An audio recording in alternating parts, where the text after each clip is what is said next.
tout y passe. Donc, bienvenue pour cette première vidéo de chimie en acoustique. Moi, c'est Ahmed, tuteur en chimie, logique. Du coup, on commence. Le trou QCM, donc on nous dit qu'on utilise une transition de Balmer. Donc, avant de commencer, pour les deux premiers items, on va utiliser la formule dont on a besoin, la formule générale que vous trouvez dans le cours. Z carré, le Z vous le trouvez toujours dans l'énoncé, la constante aussi, et ensuite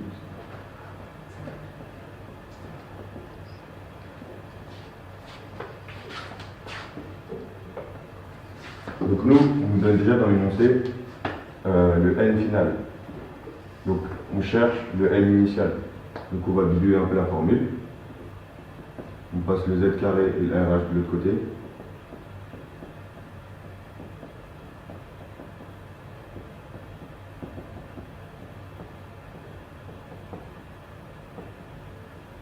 Du coup, comme on a remonté le NI, on met l'exposant moins 1. Et comme pour virer le carré, on met une racine carrée. Et la racine carrée, c'est équivalent à l'exposant 1 demi. Donc ça nous fait l'exposant moins 1 demi. On a notre formule littérale pour la fin. Après, on calcule. NF, comme c'est une transition de Balmer, ça va être 2. Ensuite, le lambda qu'on nous donne dans l'énoncé, 48,2 nanomètres, donc c'est 10 moins 9. Fois le Z au carré, c'était 3. Fois la constante. Exposant moins 1,5. On tape tout ça sur la calculatrice et ça nous donne NI est égal à 5. Et du coup, c'est l'item numéro 1 qui est vrai et les deux faux. Donc ensuite, on veut savoir l'énergie à notre état initial. D'abord, la formule générale, on a E est égal à moins 13,6 fois Z carré sur N. Du coup, pour notre état initial,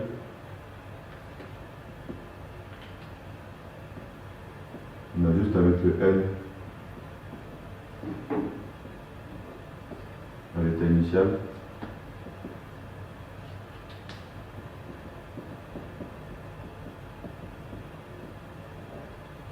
Et nous, c'était 5. Du coup, on calcule. Du coup, on obtient NI est égal à moins 4,896 électronvolts. Après, vous arrondissez. Du coup, notre item 3 est faux.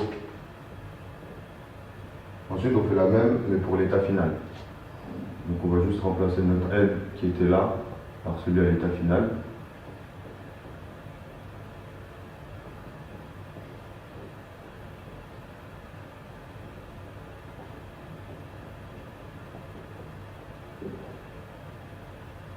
Comme c'est une transition de Balmer, du coup c'est 2. Et on obtient moins 30,6 électronvolts. Ce qui nous fait item 4 est vrai. Du coup, pour le dernier item, il nous demande l'énergie libérée lors de la transition. Donc on a l'énergie à l'état initial qui était de moins 4,896 électronvolts. Et celle à l'état final qui est de moins 30,6 électronvolts. Donc là, on aura deux méthodes possibles. La première, on fait tout simplement l'état final moins l'état initial, ce qui nous donne moins 25,7 électronvolts. Et nous, notre item, il est en joules. Donc ça, c'est à savoir, sinon, généralement, c'est donné.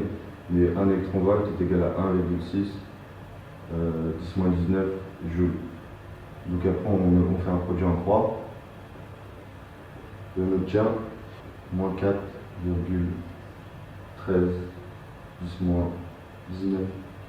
18 joules. Ensuite, notre deuxième méthode, soit on fait la formule générale que vous avez appris au lycée. Donc E est égal à HC sur lambda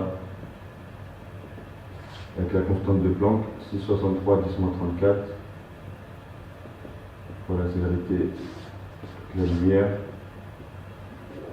Et lambda, 48,2 10-9. Et là, on obtient directement en joules, comme on met tout dans l'unité du système international. On obtient en joules et on obtient pareil, moins 4,13 10-18 joules. Donc cette méthode elle est beaucoup plus facile, mais celle-là va vous permettre de comprendre la différence d'énergie entre les deux états initiales et finales. Okay, donc pour le deuxième QCM, c'est un QCM type qui peut tomber à l'examen. Donc on vous donne une atome de phosphore avec un numéro atomique de 15. Donc vous faites la configuration électronique de base en respectant les trois règles. Keglowski, Pauli et Hund, c'est plus après pour les remplissages des orbitales atomiques. Donc là, le truc de base, 1s2, 2s2, 2p6, 3s2 et 3p3. On a bien 15 électrons. Et on me demande la constante d'écran ressentie par un électron 3p. Donc là, on va prendre dans le 3 là, on va prendre en compte comme si c'était 1 plus 2 électrons et on va s'occuper de celui-là. Donc après vous prenez ce tableau que vous aurez toujours donné dans l'énoncé et vous suivez ce qui est indiqué dans le tableau. Donc là on dit un électron 3p. Donc on va sur la couche N et on voit que sur toute cette couche là on a ces deux électrons là qui vont écranter et ces deux là. Donc ici, on aura 4 fois 0,35.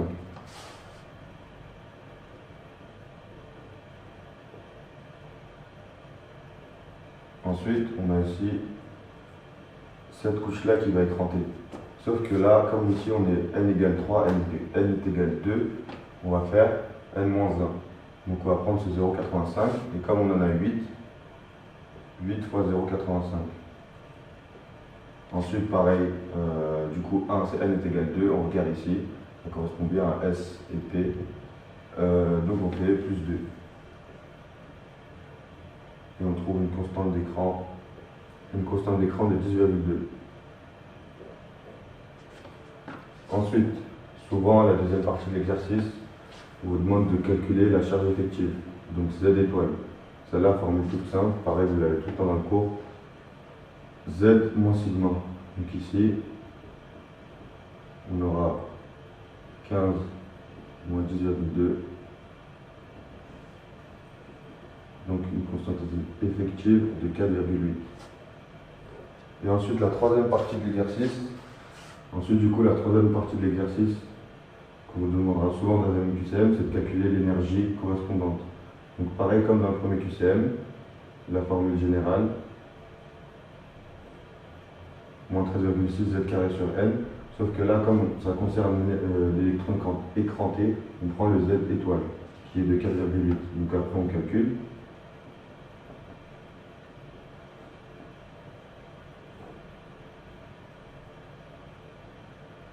Et on trouve de moins 34,816 électronvolts. Du coup, ici, l'item 8 est vrai. Et le 9 est faux. Ici, l'item 7 était vrai. Et le 6, il était faux. Ensuite, ici, une formule qui ne tombe pas souvent, mais bon, il faut tout apprendre, car tout peut tomber à l'examen. La formule du rayon atomique. La constante qu'on vous donnera tout le temps.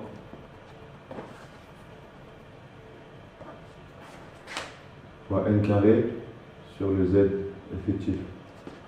Donc là, juste on applique.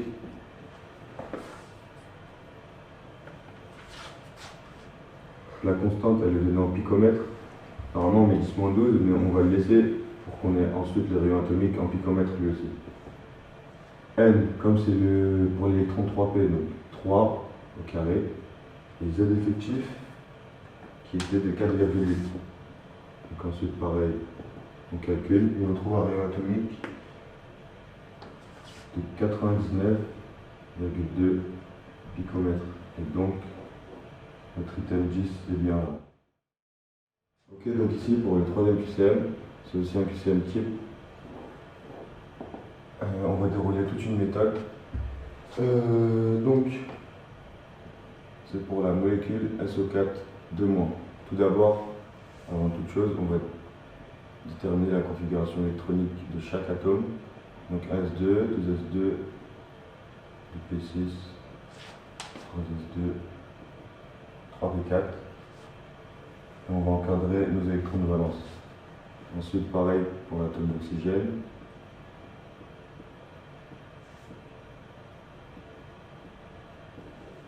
Ici. Donc, pour ensuite former la molécule, on va s'occuper des électrons de valence. Donc ici, on en a 6. Et ici, pareil, 6. Donc on va essayer de les placer et les associer 2 par 2 si on peut.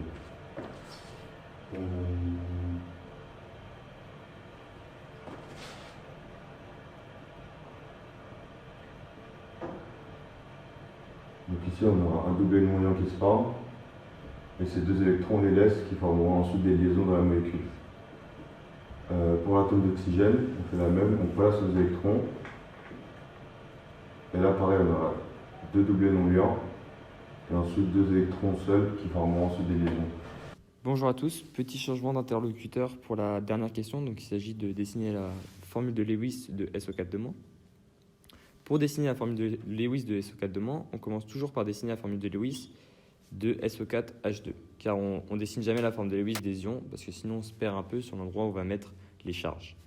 Donc pour cela, on commence toujours par dessiner déjà le S et ses 6 électrons de valence, comme vous l'avez vu précédemment. Une fois qu'on a fait le S et 6 électrons de valence, on dessine les 4 O et leurs 6 électrons de valence. Et ensuite, on va relier, une fois qu'on a fini de dessiner les O, les différents électrons de valence des S aux différents O. Donc on en a 6, donc on va faire 2 liaisons doubles avec des O et 2 liaisons simples avec des O. Logique. Le problème, c'est que quand on finit de faire ces liaisons, en fait, on se retrouve avec 2 O qui ont un électron laissé pour compte et qui ne peuvent pas former des doublés non-liants avec 2 électrons qui s'assemblent et qui font un doublé non-liant. Donc, ce qu'on fait, c'est qu'on dessine des H avec un électron du coup de valence qui vont venir se lier au O. Et là, on forme du coup ensuite, avec cette liaison des 2 électrons qui se partagent, SO4H2.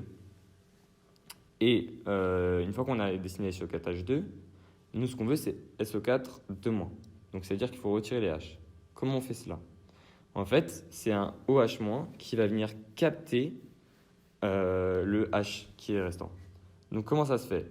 En fait, le O de la molécule SO4H2 va capter l'électron de H et se former un doublé non-liant sur lui, et donc se charger négativement. Et les OH- vont donner leur doublé non-liant, enfin l'oxygène de OH- va donner son doublé non-liant OH pour former une molécule H2O. Donc au final, on va se retrouver avec SO4 2-, avec les O qui ont récupéré 2 doublés non-liants, et 2 molécules d'H2O avec les oxygènes qui ont donné leur doublé non-liant OH pour faire leur liaison.